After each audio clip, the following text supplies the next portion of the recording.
যে সিসিটিভি ফুটেজটা আপনারা দেখছেন, ওখানে টাকার ব্যাগ নিতে কালো টি শার্ট পরা যে ছেলেটা ছিল সেটা ছিলাম আমি। ওয়েস্টিনের নিচে সাদা সিএফ মোটো বাইকে হেলমেট লাগানো অবস্থায় আমার সাথে কথা বলতেছিলেন একজন উপদেষ্টা। সেই উপদেষ্টা ছিলেন আসিফ মাহমুদ সজীব ভুইয়া। মোহাম্মদপুর থানার মতো একটা ছোট্ট একটা থানার একটা বৈষম্যবিরোধী ছাত্র আন্দোলনের আবার সেই ছেলেপেলে মব ক্রিয়েট করতে গিয়ে ধানমন্ডি থানা ধরা খাইলো, তাদেরকে ছাড়া আনলো কি? আব্দুর রহমান মাসুদের মতো এত বড় ফিগার, এই ইন্টারন্যাশনাল নেতা ওই রকম লোকজনদেরকে ছাড়াইতে থানায় যায়। কেন যায়? খোঁজ করেন, চোখের সামনে দেখতে পাচ্ছেন কারা কারা ধনী হয়ে গেছে, কিভাবে রাতারাতি ফকির বলা কোটিপতি হয়েছে, এটা ওপেন সিক্রেট। এবং এদের এইসব টাকা পয়সা আসছে থেকে এইভাবেই।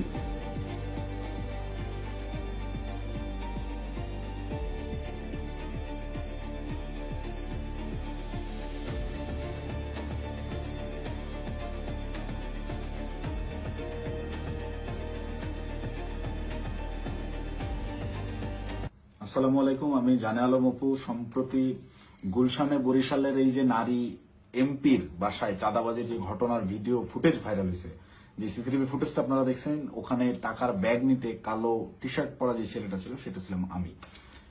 আপনারা এই একটি সিসিটিভি ফুটেজের মাধ্যমেই দেখেছেন যে বৈষম্যবিরোধী ছাত্র আন্দোলনের সমন্বয়করা চাঁদাবাজিতে জড়িত। আপনাদের যে সমন্বয়করা গত বছর আন্দোলনে আপনাদের কাছে মহানায়ক ছিল, তারা হয়ে গেল চাঁদাবাজ। কিন্তু আমার কিছু প্রশ্ন আছে। আপনারা কি জানেন যে এই যে টাকা নেওয়ার যে ফুটেজটা, এটা সকাল 9টা থেকে 10টার ভিতরকার সময়ের মধ্যে, তার ঠিক কয়েক ঘন্টা আগে ভোর 5টার সময় ওই জোনের ডিসি ওসি সবাইকে অবগত করে একদম অফিসিয়াল প্রসেসে আইনিভাবে আইন শৃঙ্খলা বাহিনী অর্থাৎ পুলিশ বাহিনীকে সাথে করে নিয়ে সামনের সেই বাসায় আমরা অভিযান চালাই। আপনারা কি জানেন সেই অভিযানে যাওয়ার আগে গুলশানেরই কোনো একটা জায়গায় আমার সাথে উপদেষ্টা আসিফ মাহমুদের কথা হয়? কই নিউজ মিডিয়ায় এত কিছু আসলো, এই 2 মিনিটের সিসিটিভি ফুটেজটাই কেন? আগের রাতের গোটা অভিযানের বিষয়টাকে একদম স্রেফ ধামাচাপা দেওয়া হলো কেন? ভোরবেলার সেই পুলিশ সাথে করে নিয়ে যে অভিযান চালানো হয়, ভোর 5টা থেকে 6টা পর্যন্ত টানা 1 ঘন্টা শাম্মী আহমেদের বাসায় অভিযান চলে, আইন শৃঙ্খলা বাহিনী সহ। গোটা বাসা তন্ন তন্ন করে খোঁজা হয়, কোথাও শাম্মীকে পাওয়া যায় না। কিন্তু বাসা অভিযান চলাকালীন সময়ে প্রত্যেকটা জায়গায় আমরা বুঝতে পারতেছিলাম এখানে শাম্মী ছিল। তার ব্যবহৃত জিনিসপত্র, বেডের পাশে তার ফোন, তার হেডফোন, তার জুতা, এভরিথিং, তার ভ্যানিটি ব্যাগ, সবকিছু একদম স্পষ্ট বোঝা যাচ্ছিল সামনে এই জায়গায় ছিল। সামহাও ইনফরমেশন লিক হয়ে গেছে, সে চলে গেছে। তো যেই 2.5 মিনিটের সিসিটিভি ফুটেজ ভাইরাল করে আমাদেরকে রাতারাতি হিরো থেকে একদম ভিলেন বানানো হলো, যারা এই কাজটা করলো তাদের কাছে আমার অনুরোধ থাকবে এবং চ্যালেঞ্জ করব আমি, যদি সৎ সাহস থাকে আগের রাতের সিসিটিভি ফুটেজটা আপনারা ফাঁস করেন, দেখি কে ফোন করছে, কার কলে, কিভাবে শাম্মীর বাসা থেকে বেরোইছে, এবং আইন শৃঙ্খলা বাহিনীর সাথে আমরা যে অভিযানে গেলাম সেখানে আমাদের ভিতর কি কি কথা হয়েছে।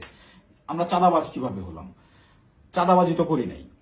আমাদেরকে পরের দিন সকালবেলা এটা যোগাযোগ রিয়াদের সাথে করছে, রিয়াদের সাথে যোগাযোগ করে রিয়াদকে ডেকে পাঠাইছে তারা। রিয়াদ আমাকে ফোন দেয়, ফোন দিয়ে ডেকে নেয় যে ভাই ওই বাসায় একটু আসতে হবে। তো সে আমাকে প্রাথমিকভাবে জানায় যে শাম্মী যায় নাই, এটা এখনো আমাদের কাছে তথ্য আছে, আমি বাসায় নজরদারি করতেছি, আপনি তাড়াতাড়ি আসেন। আমি ইমার্জেন্সি যাই। যাওয়ার পরে রিয়াদ আমাকে নিয়ে ভিতরে যায় এবং বলে যে ভাই উপর থেকে ডেকে পাঠাইছে বলার পর আমরা ওকে তাহলে চল। আবার যাওয়ার আগে একটু আটকাইলাম যে অন্যরা আসুক। পরে বেশ কয়েকজনকে ফোন দিল রিয়াদ, দিয়ে বলে যে ভাই সবাই ঘুমিয়ে গেছে, কেউ আসতেছে না। তো অগত্যা আমি ওর সাথেই গেল। সিঁড়িতে রিয়াদ আমাকে টাচ দেয় যে ভাই ওরা কিছু টাকা পয়সার কথা বলছে, পোলাপানরা চাপানি খেতে টাকা পয়সা দিবে। তা আমি স্বাভাবিকভাবেই মাইন্ডসেট করে নিছি, আমরা রাতে যে কজন আসছিল আর পুলিশ সহ সব মিলে সর্বোচ্চ 40 জন হবে। তো পুলিশদেরকে বাদ দিলে এটা 15-20 জন বা 30 জন সর্বোচ্চ। এই কতই বা দিবে, 50,000 1 লাখ টাকা হয়তো বা দিবে। এইটা একদম নর্মাল থট থেকে ভাবছি। এই ভেবেই আমি ওর সাথে ভিতরে যাই। ও আমাকে বলে দিছে যে আমি বলছি যে আমি ভাই এগুলা আমার মন সাইদের, আমি কথাবার্তা বলতে পারি না। বলে আপনার কথা বলতে হবে না, আপনি রাতে খুব ভালো রোল প্লে করছেন, আপনারা ওরা ভয় পাবে। আপনি যেভাবে সব জায়গায় খোঁজাখুঁজি করছেন, চিল্লাচিল্লি করছেন, আপনারা ওরা ভয় পাবে। আপনার ফেসটা খালি দরকার, আপনি খালি আমার সাথে তাল মেলাবেন, বাকিটা আমি দেখবো। তো আমি যে গেছি তার সাথে একটু আমার ভিতরেও ওই সময় হয়তো লোভ আসছে, আমি নিজেকে কন্ট্রোল করতে পারিনি, বা ওই মুহূর্তে সঠিক ডিসিশনটা কি হবে আমি নিতে পারিনি। খুব ইনস্ট্যান্ট সিঁড়িতে উঠতেছি আর 2 ধাপ গেলে আমি বাসার দরজায় চলে যাবো, এতটুকু সময়ের ভিতরে আমাকে সিদ্ধান্ত নিতে হয়েছে। তো এটা আমার ভুল সিদ্ধান্ত হয়তো বা ছিল। ভিতরে গেলাম, গিয়ে বসলাম।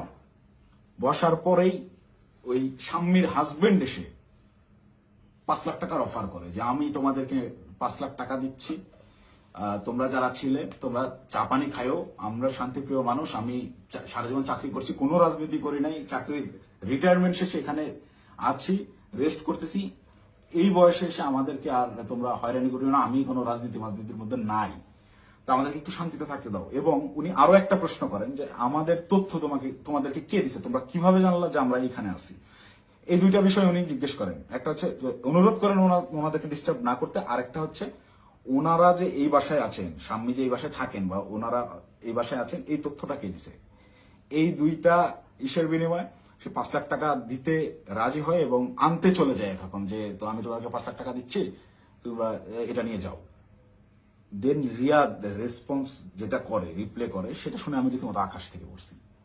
ও একরকম ঝাড়ি মেরেই বলে আমি চ্যালেঞ্জ করতেছি, এই আমরা যতক্ষণ ছিলাম গোটা সময়ের ওই প্রায় আমরা 15 থেকে 20 মিনিট ছিলাম, গোটা টাইমের সিসিটিভি ফুটেজ তারা ফাঁস করুক। আমার এই ভিডিও যে সাংবাদিক ভাইরা দেখবে, আপনারা ওই বিল্ডিং আবার যান, বিবিসির সাংবাদিকরা তো আগের বার বেশ কয়েকটা ফুটেজ বের করছেন সিঁড়ি দিয়ে ওঠানামার, আপনারা কেন সাউন্ড দেন নাই আমি জানি না। আপনারা এইবার যদি যান গোটা ফুটেজটা ফাঁস করেন, এটা আমার অনুরোধ থাকবে। তাহলে ভাই আমি একটু বাঁচি। আমাকে যেভাবে আপনার এই চাঁদাবাজ হিসেবে পরিচয় করাইলেন, ডেকে নিয়ে ভাই টাকার ব্যাগ হাতে ধরাই দিছে, চাঁদাবাজি করতে যাইনি, জীবনে চাঁদাবাজির কোনো রেকর্ড নেই, খোঁজ নিয়ে দেখেন, গোয়েন্দা লাগান, এভরিথিং। 1 টাকার অবৈধ সম্পদ কোথাও অর্জন করছে কিনা চ্যালেঞ্জ করবো, কেউ বের করতে পারবে না। এবং সর্বোচ্চ চেষ্টা করতেছে বর্তমান এই রাষ্ট্রযন্ত্র, সর্বোচ্চ চেষ্টা করতেছে আমাকে ভিলেন বানানোর। আমার বিরুদ্ধে কোনো এভিডেন্স পাচ্ছে না, এরকম কোনো কাজে আমি কখনোই ছিলাম না, আমাকে ডেকে নিয়ে জাস্ট ইউজ করা হয়েছে। যাই হোক, ওই প্রসঙ্গে আপাতত না যাই, ঘটনায় ফিরি। এখানে রিয়াদ রিপ্লেতে বলল যে কিসের 5 লাখ, 1 কোটির নিচে কথাই হবে না, আপনাদের মানিজ্য সব বাঁচাই দিলাম, আত্মীয় স্বজনের কাছে কালার খাইতে হইল না, জেল খাটতে হইল না, কোনো কিছু করতে হইল না। আমি ভাই রীতিমতো 1 কোটি টাকার কথা শুনে হয়েছি যতটা, তার চাইতেও বেশি হয়েছি। অকপটে বলতেছে যে আপনাদেরকে জেল খাটা লাগলো না, কিছু না, আত্মীয় স্বজনের কাছে মানহানি হলো না, মিডিয়া হইলো না, কোনো কিছু হইল না, এটার বিনিময়ে শুধু 5 লাখ। তখন একরকম মাথা ধরে উঠছে আমার যে এইটা কি তাহলে প্ল্যান ছিল। আমি ওই তখন থেকেই রাতে বিভিন্ন ক্লু পাচ্ছিলাম যে স্বামী বাসায় ছিল। তখন আমার মাথায় খেলে যে এটা কি আসলে প্ল্যান ছিল, তাহলে কি প্ল্যান করে স্বামীকে এরা সেফ এক্সিট দিছে, এবং সেফ এক্সিট দেওয়ার বিনিময়ে এখানে কোটি টাকা নিতে আসছে। মাথায় যখন আমি প্রশ্নটা ঘুরপাক খায়, আমি ওখান থেকে একটু উঠে চলে যাই যে আমি এইসব টাকা পয়সার ডিলিং আমি থাকবো না। তখন আবার আমার মাথায় এইটা খেলে যে আমি তো রিয়াদের সাথে আসছি, রিয়াদ আমার সহযোদ্ধা, সে আমার পূর্ব পরিচিত, তাকে এখানে একা রেখে আমি কিভাবে চলে যাই একটা আওয়ামী লীগের এমপির বাসায়, একে তো গুম করে দিতে পারে বা এর যে কোনো বিপদ হতে পারে। ওর সেফটির কথা চিন্তা করে ওকে আমি একা রেখে চলে গেলে ওর বিপদ হতে পারে, এই চিন্তা করে আমি আবার ব্যাক আসি না। যাই হয় হোক, আমাকে রিয়াদকে নিয়ে যেতে হবে, অ্যাটেনেও রিয়াদকে আমাকে তাড়াতাড়ি এখান থেকে বের করতে হবে। তো ওই ওদের কথা, ওরা বার্গেনিং চালাতেই আছে, ওটা 1 কোটি থেকে 50 লাখে নামে, 50 লাখের থেকে ওই 50-50 করবে, 25 এখন নেবে, 25 করে বিভিন্ন রকম বার্গেনিং করতে থাকে। গোটা সিসিটিভি ফুটেজ দিলেই আপনারা দেখতে পাবেন। তো আমি যত ফাস্ট করা যায় এখান থেকে বেরোতে পারলে পারছি। তো আমি রিয়াদকে বারবার কানে কানে বলতেছি তুই এরকম পাগলামি করিস না, তুই থাম। রিয়াদ আমাকে বারবারই বলে আপনি চুপ থাকেন, দেখেন আমি কি করি, আপনি চুপ থাকেন, আমি দেখেন কি করি। তো আমি সাহস আর পাচ্ছিলাম না। উনি একটা সময় করলেন কি, পাশের রুমে গেলেন, পাশের রুমে গিয়ে কাউকে একটা ফোন দিলেন, সর্বোচ্চ 30 সেকেন্ড বা 1 মিনিট পরে একটা লোক আসলেন, এসে বেল চাপলেন, দরজা খুলতেই বাইরে থেকে একটা টাকার ব্যাগ দিল, টাকার ব্যাগটা নিয়ে গেটটা লাগাই দিলেন। ওই টাকার ব্যাগটা সোজা এনে আমার পাশে উনি রাখলেন, আমার পাশে ছোট একটা টেবিল ছিল, রাখতেই এই পাশ থেকে রিয়াদ আমাকে বলতেছে আপনার তো কাঁধে ব্যাগ আছেই, তাহলে ওটা ব্যাগে ভরে ফেলেন। তো আমি, আমার ব্যাগের ভিতরে খাবার ছিল, আমি সারা রাত ধরে জেগেছিলাম, এখানে অভিযান চালিয়ে বাসায় যাচ্ছিলাম, খাওয়া দাওয়া করিনি, সকালে খাওয়ার জন্য খাবার কিনছি, খাবারটাও খেতে পারিনি। এই খাবারটা বের করে রেখে টাকাটা ব্যাগে বললাম ভরে, আমি রিয়াদকে বলতেছি চল উঠি। রিয়াদ তখন নতুন আবার কাহিনী শুরু করলো যে না, এই 10 লাখ টাকা নিয়ে যাওয়া যাবে না। সে তখন বিভিন্ন ইনে বিনায় আরো টাকা দেন, আপনি টাকা লাগলে ম্যানেজ করেন, সে টাকা ছাড়া উঠবেই না। তাকে একরকম অনুরোধ করে আমি এই জায়গা থেকে বললি যে ভাই তুই আর ঝামেলা বাড়াস না, তুই চল, আর তুই যদি বেশি ঝামেলা করিস তাহলে আমি এই টাকার ব্যাগও ফালাই আমি চলে যাই, তুই একা হ্যান্ডেল করবি। কারণ এখানে টাকা পয়সা এরকম তুই কোটি টাকা নিবি এটা আমাকে বললে অবস্থা। এটা যদিও আমি বাইরে এসে বলছি লাস্টের লাইনটা। রিয়াদও দেখি আমি যখন বলছি আমি চলে যাবো তোকে ফেলে, তখন রিয়াদ একটু ভয় পেয়েছে এবং রিয়াদ আমার পিছে পিছে চলে আসে।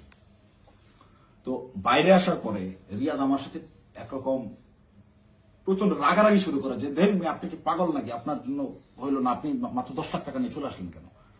আমি ওরে উল্টা ঝাড়ি মারতেছি, বাট তুই পাগল নাকি, একটা মানুষের বাসায় গিয়ে ওখানে ক্যামেরা আছে, এই আছে, সবকিছু আছে, যে একটা মানুষের বাসায় মানুষ কি কোটি টাকা ঘরে রাখে, তুই একজন মানুষের বাসায় গিয়ে আন্দাজে বলতেছিস যে আমাকে 1 কোটি টাকা দিতে হবে।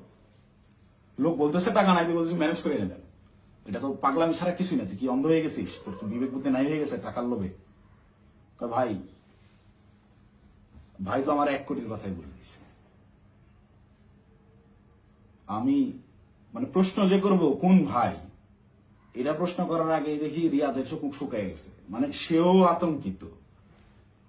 আতঙ্কিত, তাকে 1 কোটির কথা বলে দেওয়া হয়েছে।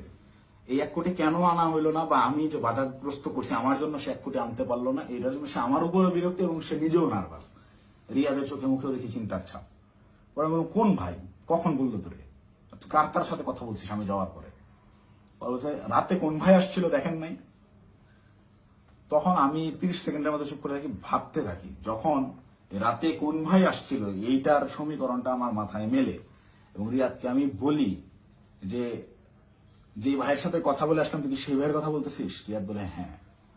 কয় আপনি বুঝতেছেন না, ওখানে ক্যামেরা আছে, সবকিছু আছে, সবকিছুর সামনে আমি 1 কোটি টাকার সাহস করতেছি, এটা কি এমনি এমনি। তখন আমার কাছে একটু হলেও বিশ্বাসযোগ্য মনে হচ্ছে যে না আসলে এইটুকু একটা ছেলে, ও 1 কোটি টাকা চেয়ে ফেলছে, ক্যামেরা আছে এটা জেনে সহ, ও জানে। কিন্তু এই বাসায় আমরা 3-4 ঘন্টা আগেও পুলিশ সহ অভিযান চালাই গেছি, বাসার কোথায় কি আছে সব জানা। ও খুব ভালো মতো জানে এখানে সিসিটিভি ক্যামেরা আছে, এর সব রেকর্ড হচ্ছে। তারপর ও বিন্দু পরিমাণ ভয় ছাড়া ও অকপটে 1 কোটি টাকা চেয়ে ফেলছে। তাহলে অবশ্যই ওর কথার কিছুটা হইলেও সত্যতা আছে, ওর পেছনে ওই রকম ব্যাকআপ আছে। তো আমি একরকম মন খারাপ করে চলে যাচ্ছি, আমার মাথায় কিছু কাজ করতেছে না। তো রিয়াদ আমাকে জোর করে টেনে রিক্সায় তুলে ওই টাকার ব্যাগ সহ ঢাকার বিভিন্ন জায়গায় ঘোরাঘুরি করতে গেছে। আমাকে বিভিন্নভাবে কনভিন্স করতে থাকে ভাই উনি তো বলছে। আমি নেমে আসার পরেও রিয়াদ গেটে ছিল, ওদের সাথে বার্গেনিং করে আসছে, 2 দিন সময় দিয়ে আসছে যে 2 দিন পর আমরা আবার আসবো, এটা বলে আসছে। তো আমাকে বলতেছে ভাই ওনাকে 2 দিন সময় দিয়ে আসছি, 2 দিন পরে কিন্তু আসতে হবে, আমাদেরকে টাকা তুলতে হবে। আমি ওর কথা বাড়াইলাম না, বললাম দেখা যাবে। আমি খালি চাচ্ছিলাম এখান থেকে আমি কাটতে পারলে পারছি, আমি কিসের মধ্যে পড়ে গেছি। এই ভাবে রিয়াদ চলে গেল ওখান থেকে ওই ওর বাসার দিকে। খুব সম্ভবত এটা মধ্যবাড্ডা বৈঠাখালী নামের একটা জায়গায় যাবে, সেই জন্য একটা সিএনজি নিল এবং আমাকে ছেড়ে দিল। আমি আমার মতো চলে গেলাম এবং যাওয়ার সময় আমি ওকে জিজ্ঞেস করলাম তুই টাকাগুলা কি করবি। ও বলছে ভাই পোলাপান যেগুলো আসছে পোলাপানকে দিতে হবে, তারপর ওই বাকি টাকাও তুলতে হবে, সব টাকা একসাথে তুলে তারপরে তো এটা ভাগাভাগির হিসাব। আমরা টাকাই তো তুলতে পারলাম না, এটা তো যা দিচ্ছে এটা তো আজকের পোলাপানেরই খরচ, পোলাপানের চাপানি খাইতে দিছে। আমি একটু চিন্তায় পড়লাম, তারপর আমি বললাম তাহলে পোলাপানদের দিয়ে দিস। ও বলছে ওকে, বিকালবেলা ইনশাল্লাহ এটা ভাগাভাগি করব, আপনাকে ফোন দিয়ে জানাবো। তো বিকালে আমি তো এর মধ্যেই আমি বেশ কয়েকজনের সাথে রাতে যারা ছিল তাদের বেশ কয়েকজনের সাথে যোগাযোগ করি এবং তাদের কথাবার্তা আমি সরাসরি স্বীকার করি নাই বা বলি নাই যে রিয়াদ এরকম করছে। তাদেরকে আমি বিভিন্নভাবে ঘটনাটা সম্পর্কে অবগত করার চেষ্টা করি যে তোর এরকম কিছু হয়েছে কিনা বা রিয়াদ কোনো টাকা পয়সা দিয়েছে কিনা। তো সবাই অস্বীকার করতেছে, মানে যারা আসছিল এই অভিযানটা চালাইতে তারা কেউ এই বিষয়ে অবগতই না। তার মানে এখানে ওই যে আমাদের গ্রুপে ইনফরমেশন দেওয়া হলো অমুক বাসায় আওয়ামী লীগের এমপি আছে বলে ছাত্রদেরকে চেতায় দেওয়া হলো, চেতায় দিয়ে এই ছাত্রদেরকে মব করতে পাঠানো হলো। ওখানে ছাত্রদেরকে পুলিশ বাহিনী সহ ওই এমপির বাসায় পাঠাইয়া ওই পরিবারকে ভয়ভীতি প্রদর্শন করা হলো। করার পরে ছাত্ররা সবাই যে যার মতো বাসায় চলে গেল। তারপরে চাঁদাবাজের দল চাঁদাবাজি করতে আসলো। ঘটনা এইটাই। এখান থেকে মাঝখান থেকে সাধারণ ছাত্ররা ব্যবহৃত হইল।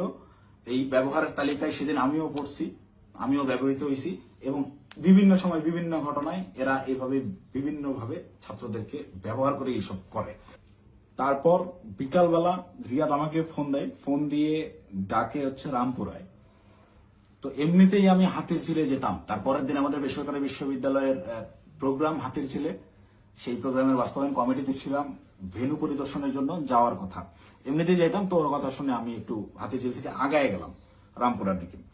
তো ওর সাথে যখন যাই সে আমাকে বিভিন্নভাবে কনভিন্স করার চেষ্টা করে যে ভাই আপনি অপ্রস্তুত হয়ে পড়ছেন এটা বুঝছি, কিন্তু এটা এভাবেই হয়, এরকমই, আপনি বলার জন্য আপনি জানেন না।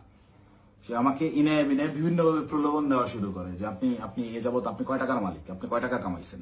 দেন আমি ওকে ডিরেক্ট বলি যে ভাই এই মাসে আমার সেমিস্টার ফাইনাল পরীক্ষা গেছে, আমি টিউশন ফি দিতে পারি না, জন্য পরীক্ষা দিতে পারিনি। আপনার জায়গায় যদি আমি থাকতাম, রিয়াদ সরাসরি আমাকে বলছে, আপনার ফেস যদি আমার থাকতো, আমি যদি আপনার ওই আপনার কেন্দ্রীয় যে পদ, সেই পদ যদি আমার থাকতো, এতদিন আমি কমপক্ষে 20 কোটি টাকা কামাইতাম। রিয়াদ আমার মুখে বলছে আপনি একটা বলো। তো আমার এই কথাগুলো শুনে আরো বেশি খারাপ লাগতে লাগলো যে কি বলে, প্রচন্ড মন খারাপ। আমি ওকে বলি যা হয়েছে বাদ দিয়ে আমরা হাতি জেলে যাই, প্রোগ্রামের কি অবস্থা দেখি। আমার মূল কনসার্ন আমার আবার সাংগঠনিক কাজে ফেরা। তো হাতি জেলের প্রোগ্রামের ওইটা পরিদর্শন করে ওই জায়গা থেকে সন্ধ্যা হয়ে গেছে। রিয়াদ আমাকে কন্টিনিউয়াসলি পুশিং করে যাচ্ছে। সে আমাকে নিয়ে মহাখালী যায়, মহাখালী ওখানে ইয়ামাহার শোরুম থেকে সে আমাকে একটা বাইক কিনে দেয়। এবং এটা সে প্রায় সময় এরকম হয়েছে যে রাত বেশি হয়ে গেছে, আমি বাসায় ফেরার জন্য সেফ কোনো কিছু যানবাহন পাচ্ছিলাম না। ম্যাক্সিমাম টাইম আমাকে ওই উবার ভাড়া করে যাইতে হইতো। আমি ওদের কাছ থেকে টাকা ধার নিতাম এবং প্রায়শই এটা বলতাম যে আমার একটা বাইক থাকলে খুব ভালো হতো। এইটাকে সে কাজে লাগে, আমাকে একটা বাইক কিনে দেয় সে আমাকে সাথে করে নিয়ে গিয়ে, এবং সে আমার পিছনে বাইকে চড়ে ঘুরে ঢাকা শহরের বিভিন্ন জায়গায়। এবং পরবর্তীতে পরের দিন অনুষ্ঠানটা শেষ হয় কোনো মতে, 18 তারিখের প্রোগ্রামটা শেষ হওয়ার পরেই সে রাত্রেবেলা আমাকে ফোন দেয় যে ভাই 2 দিন তো হয়ে গেল, আমাদেরকে ওই বাকি 40 লাখ টাকা আনতে যাইতে হবে। এটা তো 1 কোটি নেওয়া যেত, আপনি খালি পাকনামি করে 50 লাখ নামালেন। তখন তো আমি অস্বীকার করি, না ভাই আমি এইসব কাজে আর যাবো না। দেন আমাকে ডিরেক্ট ব্ল্যাকমেল, আপনি ওই টাকা দিয়ে বাইক কিনছেন, আপনার ফুটেজ আছে তো, আপনি বাইক কিনছেন, শোরুমে ডকুমেন্টস আছে, আপনি তো এটার পার্ট, আপনি তো টাকা ভোগ করছেন, আপনাকে তো যাইতেই হবে। তখন আমার মাথা রীতিমতো কাজ করা বন্ধ হয়েছে যে আমি তো পুরো ট্র্যাপে ফেসে গেছি। আই হাই, বাইকটাই আমি কেন নিলাম, আমার ভোটার আইডি কার্ডটাই ওখানে আমি কেন দিলাম, আমার এই হারামজাদার টাকা আমি গেলামই বা কেন? প্রচন্ড রকম আফসোস শুরু হলাম, আমি এই কিসের মধ্যে পড়লাম এরকম ভাবতে হবে। সারা রাত আমার ঘুম হয় নাই। আমার ফেসবুকে গেলে এখনো ওই দিন আমার দেওয়া যে স্ট্যাটাসটা, আমি প্রচন্ড মেন্টাল ট্রমায় আছি। তার আগের রাত সারা রাত ধরে গত বছর জুলাইয়ের সেই আন্দোলনের স্মৃতিগুলা, এই আমার ভাইদের রক্তাক্ত সেই দেহগুলা, এই গুলি চালানোর দৃশ্যগুলো সবকিছু আমার চোখের সামনে ভাসতে থাকে। আমার ভাই সারা রাত ঘুমায় নাই যে কি করলাম, কি হচ্ছে, কি এটা কি। মানে আমি পরের দিন সকালে এটা পোস্টও করছি যে আমি প্রচন্ড মেন্টাল ট্রমায় আছি, জুলাইয়ের ওই স্মৃতিগুলো আমার মাথা থেকে যাচ্ছে না, আমার চোখের সামনে ভাসতেছে, আমি ঘুমাইতে পারতেছি না, নিজেকে অসহায় লাগতেছে। এই ধরনের একটা পোস্ট করছিলাম এবং এটা তখন আমার বাস্তব ফিলিংস ছিল। আর উপরে এর আবার রিয়াদের ফোন আসেই, কখন বেরোবেন, কখন আসতেছেন, এই এরকম করতে করতে সন্ধ্যাবেলা আমি বাংলা মোটর অফিসে গেলাম। সেখানে একটা প্রেস ব্রিফিং করা হয় 18 তারিখের প্রোগ্রামে, বেশ কিছু প্রবলেম ছিল সেগুলো নিয়ে। প্রেস ব্রিফিং শেষে রিয়াদ আমাকে বলে উপরে ওয়াটারফল রেস্টুরেন্টে গিয়ে আপনি বসেন, আপনার সাথে কথা আছে। আমি ওয়াটারফল রেস্টুরেন্টে গিয়ে বসি। রিয়াদ সমস্ত ছেলেপেলেকে নিচে নিয়ে গিয়ে চা খাওয়াইয়ে পাঠিয়ে দিছে। পাঠিয়ে দিয়ে সে ওয়াটারফলে আসে এবং আমাকে বলে যে সোজা সাপটা এখন যাইতে হবে, গিয়ে টাকাটা নিয়ে আসতে হবে। আমাকে 2 দিন সময় দেওয়া হয়েছে, 2 দিন পার হয়ে গেছে, আর কোনোভাবে কালক্ষেপণ করা যাবে না, প্রচুর চাপ আসতেছে, আপনি চলেন। তো আমি একরকম চিপাই পড়ে গেছি। ওর কথা শুনে আমি ওই জায়গায় যে রেস্টুরেন্টে বসছি, ওইখান থেকে বের হওয়ার অপশন নাই। তো আমি বাধ্য হয়ে বললাম আচ্ছা চল দেখা যাক। তো এই দিন গিয়ে আমি সর্বোচ্চ চেষ্টা করছিলাম যে কিভাবে এটা এড়ানো যায়। আমি গেটের সামনেই হোন্ডা থামায় ভিতরে ঢুকে দারোয়ানের সাথে কথাবার্তা বলে ওদের উপরে গিয়ে 2টা বেল চেপে আমি খালি ওরা টানতেছি, যারা বাসায় নেই আয়, তুই দরজা খুলবে না, আয় আয়, এই বলে ওকে বের করে নিয়ে আসছি।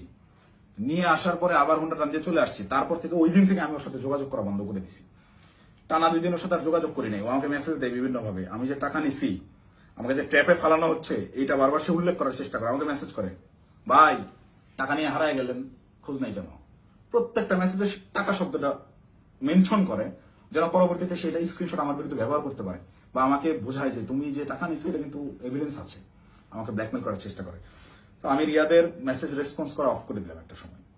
এবং যখন দেখলাম আমি ট্র্যাপে ফেসে গেছি এবং ওরা যা বলে আমাকে তাই করতে হবে, তখন আমি রিয়াদের সাথে সম্পূর্ণরূপে যোগাযোগ করা বন্ধ করে দিই এবং রিয়াদকে বলি তুই যদি আমাকে এইগুলো নিয়ে চাপ দিস তাহলে আমি কিন্তু সমস্ত কিছু ফাঁস করে দেবো, এবং ওই বাসায় তুই যদি আরেকবার যাস, আমি এখনই ওই বাসার লোককে ফোন দিব, সে যেন থানায় বলে রাখে, পুলিশ দিয়ে তোদের যেন ধরায় দেয়, অথবা এই সিসিটিভি ফুটেজ যেন ফাঁস করে দেয়, আমার যা হবে হবে, তোদের এইসব আমি আর মানতে পারতেছি না। দেন রিয়াদও ভয় পেয়ে যায়, একরকম ও আমাকে থ্রেট মনে করা শুরু করে। ও দেখি রিয়াদ আর ভয় আমার সাথে যোগাযোগ করতেছে না। এবং সর্বশেষ যে ঘটনাটা ঘটে, রিয়াদ যেদিন ধরা খায় সেই দিন সে আমাকে না জানায় গেছে, সে আমাকে থ্রেট মনে করা শুরু করে। এবং এইটা সে তার উপর লেভেলের যে ভাইরা আছে, যে ভাইরা তাকে নিয়ন্ত্রণ করে, সেই ভাইদেরকে সে জানায় যে অপু এটা পজিটিভলি নেয় নাই, প্রচুর সমস্যা করতেছে। আর আসলে পজিটিভলি নেওয়ার মতো না, এই এক্সপিরিয়েন্স আমার লাইফে ফার্স্ট টাইম। তো রিয়াদ ওই দিন যে গেল আমাকে সম্পূর্ণরূপে না জানায়, এবং আমার কোনো আগ্রহ ছিল না, আমি ওইটাতে যাইও নাই, এবং আমি যাব না জন্যই, ওদের এই ট্র্যাপে আমি আর ইউজ হব না জন্য প্রচন্ড রাগে ক্ষোভে আমি একরকম ওই ফোন টোন সব অফ করে একটু সাইলেন্ট হয়ে যাই, যে আমাকে যেন না পায়। আমার ভালোই লাগতেছে না, আমার বিবেকের তাড়নায় আমার মন চাচ্ছিল আত্মহত্যা করি। মানে আমার কিছু করার নাই, ওরা ব্ল্যাকমেল করা শুরু করছে, আপনি হুন্ডা কিনছেন, এই করছেন সেই করছেন। রিয়াদ যেদিন অ্যারেস্ট হয়ে প্রথমে থানায় গিয়ে প্রথম স্টেটমেন্টই এটা দিছে যে এই জায়গায় চাঁদাবাজি জানে আলম অপু করছে, টাকা জানে আলম অপু নিছে, সেই টাকা দিয়ে সে বাইক কিনছে। মানে এইটা পূর্ব থেকেই ওকে শেখানো স্টেটমেন্ট। টাকা নিলি 10 লাখ, থানায় গিয়ে সাংবাদিকদের সামনে বলতেছে যে এরা 5 লাখ টাকা দিচ্ছে, 5 লাখ টাকায় জানা আলম অপু নিছে, নিয়ে 3 লাখ টাকা দিয়ে বাইক কিনছে, বাকি টাকা ওর ওয়াইফের চিকিৎসায় খরচ করছে। মুখস্থ বয়ান বলে দিবি, তুই কি জানোস আমার ওয়াইফ অসুস্থ কিনা? আন্দাজে একটা কথা যে বলে দিল, আমার ওয়াইফের গত 6 মাসে ওই রকম মেজর কোনো অসুস্থতা আসে নাই যে যার জন্য মেডিকেলে টাকা দিতে হবে। যাই হোক, রিয়াদ অ্যারেস্ট হয়ে থানায় গিয়ে যখন প্রথম স্টেটমেন্টটাই আমার বিরুদ্ধে দিল, এবং ওই জিনিসগুলো যখন আমি দেখলাম যে আমার সিসিটিভি ফুটেজ ভাইরাল করা হয়েছে, এবং রিয়াদ রিমান্ডে তো গেল পরে, আমি রিমান্ডে যাওয়ার পর স্টেটমেন্ট দিলেও আমি বলতে পারতাম যে সে নির্যাতনের ঠেলায় হয়তোবা নিজে বাঁচার জন্য দোষ আমার উপর পার করেছে। তা না, সে অ্যারেস্ট হয়ে থানায় গিয়ে প্রথম স্টেটমেন্ট দিচ্ছে আমার বিরুদ্ধে যে এইগুলো সব জানা আলম অপু করছে। এটা তার শেখানো বলে ছিল, তার উদ্দেশ্য ছিল আমাকে কর দেওয়া। এবং এখন পর্যন্ত রিয়াদের বিষয়টাকে ইচ্ছাকৃতভাবে মিডিয়া ট্রায়ালে রাখা হয়েছে, যতক্ষণ পর্যন্ত আমাকে না ধরতে পারবে, এই সমস্ত দোষ আমার উপরে না চাপাইতে পারবে, ততক্ষণ পর্যন্ত এরা থামাবে না। এরা আমি বাইরে থাকার থ্রেড মনে করতেছে। আমি আসতেছি, যে কোনো সময় আমি অ্যারেস্ট হয়ে যেতে পারি, আমাকে ওই হাসিনার মতো গুম করা হবে। হাসিনা যেভাবে নিয়ে আয়না ঘরে রাখতো মানুষজনদেরকে, কেউ জানতো না, বলতো সে নিজে একা একা হারায় গেছে। আমাকে বলতো যে সে চাঁদাবাজি করছে, করে এখন গা ঢাকা দিচ্ছে, কোথায় না কোথায় গিয়ে আছে। তো আমি জানি না আমার আসলে কি অপেক্ষা করতেছে, তবে আমি মহান আল্লাহ তাআলার কাছে শুকরিয়া জ্ঞাপন করতেছি। হয়তোবা জীবনে কোনো একটা ভালো কাজ করছিলাম, যার বিনিময়ে আল্লাহ তাআলা আমাকে ওই দিন ওই জায়গাটায় নেওয়া থেকে বিরত রাখছিলেন। আল্লাহ তাআলা হয়তোবা চান নাই যে আমি ওই পরিমাণ বেইজ্জতি হই, যার কারণে আমাকে নেয় নাই। আমি শুকরিয়া আদায় করি মহান আল্লাহ তাআলার কাছে, আমি চিরকৃতজ্ঞ। যাই হোক, এখন আমি যে কোনো সময় আমাকে আপনারা জেলখানায় দেখতে পারেন, আমার লাশ আপনারা নদীতে ভাসতে দেখতে পারেন, অথবা হঠাৎ করে একদিন টেলিভিশন খুলে দেখবেন যে আমি ওই বসে আছি, আমার সামনে প্রচুর টাকা পয়সা, মদ, তারপর হচ্ছে অস্ত্র শস্ত্র দিয়ে আমাকে দেখানো হচ্ছে আমি ঢাকা শহরের সবচেয়ে বড় মাফিয়া ছিলাম, গ্যাংস্টার ছিলাম, আমাকে অ্যারেস্ট করা হয়েছে। এরকম যে কোনো নাটকই সাজানো হইতেই পারে। তো এই নাটকগুলো যদি সাজানো হতে পারে, বা আমাকে এভাবে ফাঁসানো হতে পারে, আমাকে দিয়ে এই কথাগুলো বলানো হতে পারে, তার আগেই সঠিক সত্যটা জাতির উদ্দেশ্যে, জাতিরকে জানানোর জন্য আমার এই ভিডিওটা বানানো।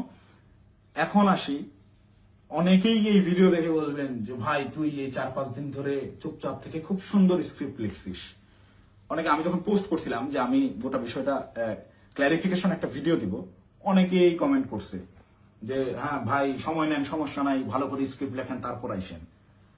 তো এইখানেও যারা বলবেন যে স্ক্রিপ্ট করা হয়েছে, তাদেরকে আমি বলবো ওই 17 জুলাই 16 জুলাই পার হয়ে 12টার পরে, যখন 17 জুলাই পরে, ওই 17 জুলাই ভোর 4:15 থেকে 30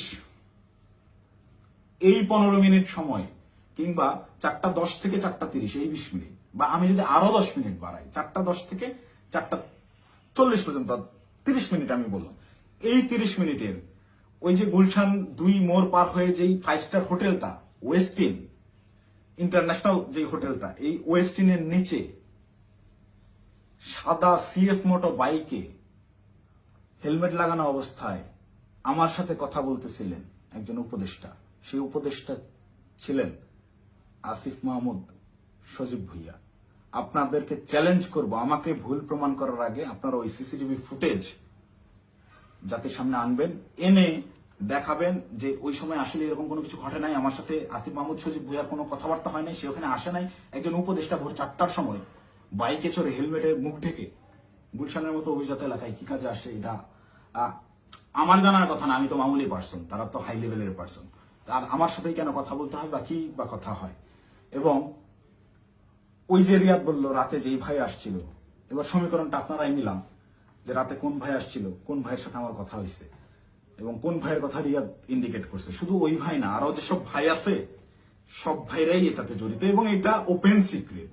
এই সকল ভাইরা, এই যে আমাদের আসিফ মাহমুদ সজীব ভুইয়া ভাই সেদিন যে সিএফ মোটো বাইকটা নিয়ে আসছে, এই রাত্রেবেলা বাইক রাইডিং করতে সে গুলশানে আসছে, ওই ওয়েস্টিনে 5 স্টার হোটেলে ছাড়া সে বসে না কোথাও।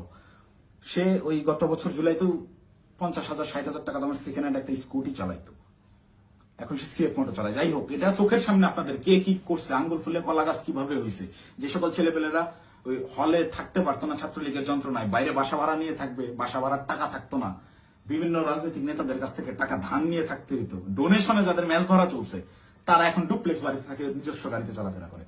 এটা গোটা জাতি জানে। আমি আসলে এমনিতেই তো আমাকে যথেষ্ট পরিমাণ ট্র্যাপে ফালানোর চেষ্টা করতেছে, তো আমার মনে হয় যে এই বিষয়গুলো ক্লিয়ার না করে গেলে আমাকে দিয়ে ওরা যে কোনো স্টেটমেন্ট দেওয়া হতো। একটা ছোট্ট ক্লু দিই, রিয়াদের সাথে অ্যারেস্ট হওয়া যেই 4টা ছেলে, এই 4টা ছেলে এই ঘটনার কোনো কিছুই জানে না। এই 4টা ছেলেকে রিয়াদ একইভাবে আমাকে যেরকম বলছে ওই সাময়িকা পাওয়া গেছে আপনি আসেন এই বলে নিয়ে যে ব্যবহার করছে, ওই আমাকে খালি বলছে যে আপনি রাতে অনেক ভালো ভূমিকা রাখছেন, আপনার ফেসটাই আনাফ, আপনারা দেখলেই ভয় পাবে ওরা। ঠিক তেমনই ভাবে এই একটা ছেলে পেলে নিয়ে গেছে যে তোদের কিছু করতে হবে না, তোরা খালি চুপচাপ দাঁড়ায় থাকবি, যা করার আমি করবো। এইরকম কোন একটা প্রলোভন দিয়ে এই ছেলেগুলোকে নিয়ে গিয়ে ফাঁসাইছে। ফাঁসানোর পরে এরা রিমান্ডে গেল। এরা কি হত্যা করছে ভাই? 10 দিনের রিমান্ড কেন লাগবে? 10 দিনের রিমান্ড এই কারণেই চাওয়া হয়েছে বা 7 দিনের রিমান্ড এই কারণেই দেওয়া হয়েছে যে ঠিক ততক্ষণ পর্যন্ত এদেরকে জিজ্ঞাসাবাদ করা হবে যতক্ষণ পর্যন্ত এরা তাদের দেওয়া স্ক্রিপ্টেড দেওয়া বক্তব্য নিজেরা প্রকাশ না করতেছে। ভাই এই একটা চাঁদাবাজি সিসিটিভি ফুটেজ সব আছে, এইটা তদন্ত করতে 7 দিনের রিমান্ড লাগে না, এটা বুঝতে রকেট সায়েন্স লাগে না। এখন ওই ছেলেগুলা যারা চাঁদাবাজিতে মানে গোটা ঘটনার সাথে কোনোভাবেই কানেক্টেড না, এই ছেলেগুলা আমি নিউজ দেখলাম প্রাথমিকভাবে স্বীকার করে নিচ্ছে চাঁদাবাজিতে জড়িত থাকার কথা। তারা জড়িত না থেকেও জড়িত থাকার কথা স্বীকার করে নিচ্ছে। মানে এদের উপরে কি পরিমাণ চাপ আসছে হিসাব করে দেখেন, আপনারা ভেবে দেখেন। তো আমার মাথায় এইটাই ঘুরতেছে যে আমাকে ধরার পরে আমাকে কি পরিমাণ চাপ প্রয়োগ করবে, আমাকে কি না কি বলাবে। তো এইসব কি না কি বলে ওদের ওইসব প্যাচের মধ্যে আমি আর নাই। আমি সত্যটা বলে গেলাম, এখন যদি আমাকে গুম করে, আমাকে খুন করে, যাই করুক, আমি ভিডিওতে যা বলে গেলাম এটা শতভাগ সত্য, আমি দায়িত্ব নিয়ে বলতেছি। আমি আপনারা অনেকেই আমার পরিচিত মানুষজনদের ভিতরে অনেকেই ভিডিওটা দেখবেন যারা আমার সহযোদ্ধা, যারা আমার সাথে এতদিন চলাফেরা করছেন এবং যারা আমার সম্পর্কে জানেন, যারা আমার শুভাকাঙ্ক্ষী, তারা অবশ্যই এই কথাগুলো বিশ্বাস করবেন। তারা জানেন আমি ওই রকম দুর্নীতির সাথে যুক্ত হতেই পারি না এবং আমাকে তারাও ইউজ করে সুবিধা করতে পারে নাই। সুবিধা করতে পারে নাই জন্যই আমাকে আটকে দেওয়ার এত চেষ্টা। তো আমি যদি গুম হয়ে যাই, খুন হয়ে যাই, নিখোঁজ হয়ে যাই, যাই হোক, আমাকে যাই করুক, আপনারা দয়া করে এই সত্যটা জেনে রাখবেন, এইটাই প্রচার করবেন। অপু চাঁদাবাজ ছিল না এবং জুলাইকে বিক্রি করে চাঁদাবাজি যারা করতেছে, যারা ধনী হয়েছে, ফকিরের পোলারা কোটিপতি হয়েছে, তাদের বিরুদ্ধে আওয়াজ তুলতে গিয়ে অপু নিজেই চাঁদাবাজ হয়ে গেছে, ষড়যন্ত্রের শিকার হয়ে। ভাই আমি যদি চাঁদাবাজি করতাম, ভাই এই 1 মাস আগে আমার ইউনিভার্সিটিতে আমার সেমিস্টার ফাইনাল পরীক্ষা গেল, মাত্র 60 থেকে 70,000 টাকার মতো আমার ডিউ ছিল। এই 60-70,000 টাকা আমি দিতে পারিনি, এই জন্য পরীক্ষা দিতে পারিনি। আমি এনসিপির পদযাত্রায় গেলাম 5 তারিখে পদযাত্রা আমার জেলায় ছিল, আমি 4 তারিখে গেছি। আত্মীয় স্বজন, বাসার ফ্যামিলি মেম্বার সবাই জানে যে আমি আমার জেলায় সমাবেশ, এই কারণে আমি পরীক্ষা দিচ্ছি না। আসলে আমি টাকার অভাবে পরীক্ষা দিইনি। আপনার ইউনিভার্সিটিতে খোঁজ নিয়ে দেখেন, আমার পোর্টালে গিয়ে দেখেন আমার ডিউ কত টাকা। আমি রেজিস্ট্রার স্যারকে মেইল করছিলাম যে স্যার আমাকে পরীক্ষা দেওয়ার পারমিশন দেওয়া যায় কিনা, তারা আমাকে পরীক্ষা দেওয়ার পারমিশন দেয় নাই ডিউ রেখে।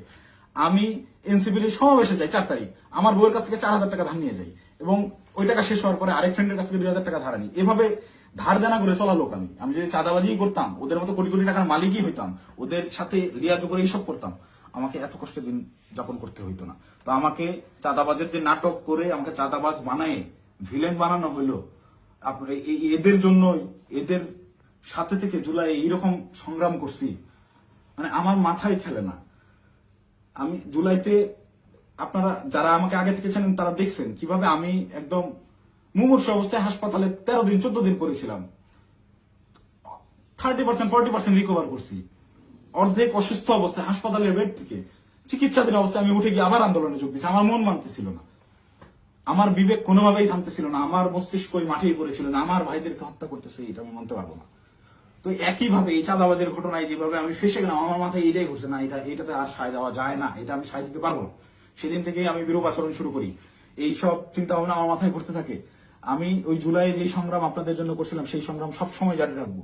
আমি কখনো চাঁদাবাজি করি নাই ভাই, ওইটা আমার রক্তে নাই। আমার মায়ের ফোন গত 8 দিন ধরে আমি ধরার সাহস করি না। আমার মামাকে কন্টিনিউয়াসলি ফোন দিয়ে যাচ্ছে। আমার আম্মা আমাকে ওই শিক্ষা দেয় না, আমার বাবা আমাকে ওই শিক্ষা দেয় না। আমি মার ফোন ধরে যে হ্যালো বলবো, এই হ্যালো বলার সাহস আমি করতে পারিনি এখন পর্যন্ত। আম্মুকে আমি হ্যালো বলার পরে উত্তরটা কি দিব? আমাকে আপনারা চাঁদাবাজ বানাই দিলেন ভাই। আমার মাথায় গেল। আমার ওয়াইফ আমাকে ফোন দিয়ে বলতেছে যে আমার হাজবেন্ড চাঁদাবাজি করে, এটা আমাকে দেখতে হইলো। এটা দেখার আগে আমি আত্মহত্যা কেন করলাম না, আমার মৃত্যু কেন হলো না? তুমি দয়া করে এই মুখটা তোমার আমাকে আর দেখাইবা। আমি আমার ওয়াইফের ফোন এখন পর্যন্ত আর ধরার সাহস করি না, ওই যে ফোনটা কাটছি। মানে আমার জীবনটাকে এইভাবে কি, যেই লোকজন আমাকে নিয়ে গর্ব করতো, আমার যেসব আত্মীয় স্বজন ভাই ব্রাদার যারাই ছিল, যারা গর্ব করতো আমাকে দিয়ে, তারা দেখে আমাকে নিয়ে উল্টাপাল্টা লিখতেছে ফেসবুকে।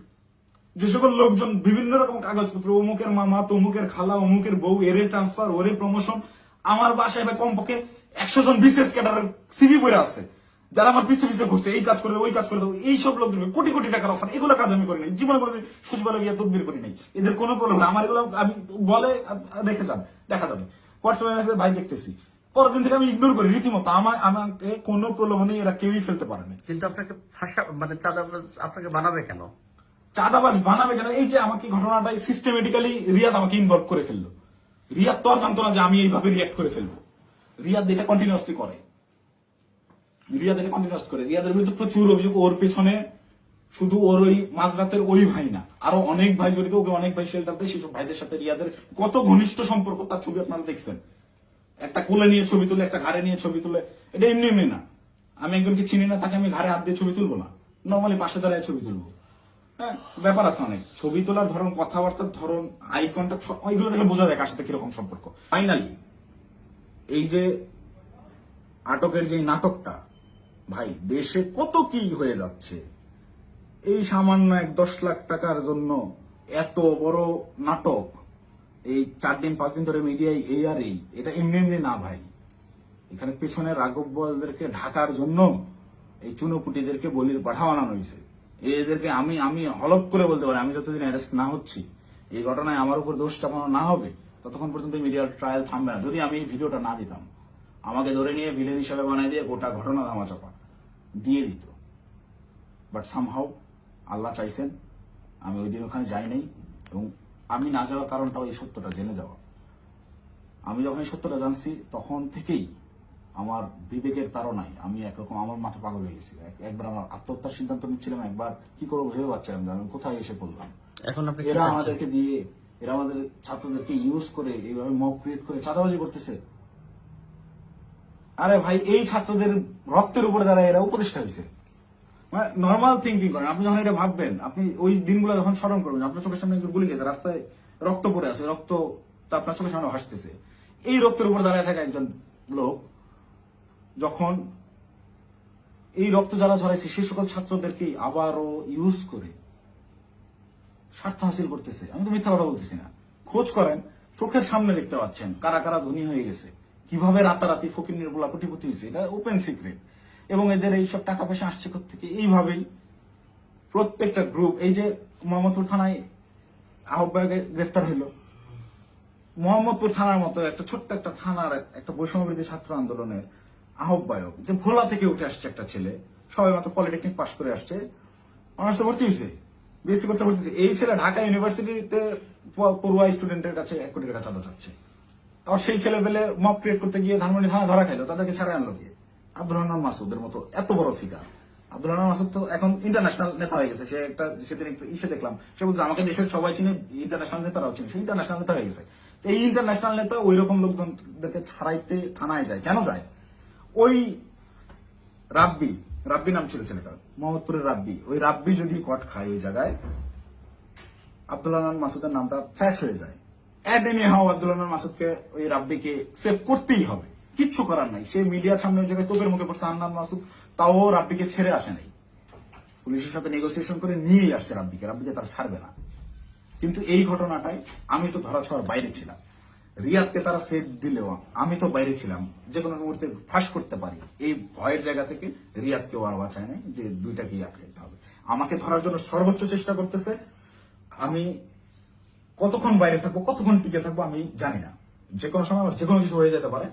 তো আমি গোটা জাতির কাছে সত্যটা বলে গেলাম, এবং সেই দিন সিদ্ধান্তহীনতায় হোক কিংবা লোভের বশবর্তী হয়ে হোক, আমি যে ভুল কাজটা করে ফেলছি, রিয়াদের প্ররোচনায় করে ওই জায়গায় বাসায় ওনাদের দেওয়া ওই টাকাটা হাতে নিয়েছি, এইটার জন্য আমি গোটা দেশবাসীর কাছে ক্ষমা প্রার্থী, এবং আমি আমার দোষ স্বীকার করে নিচ্ছি।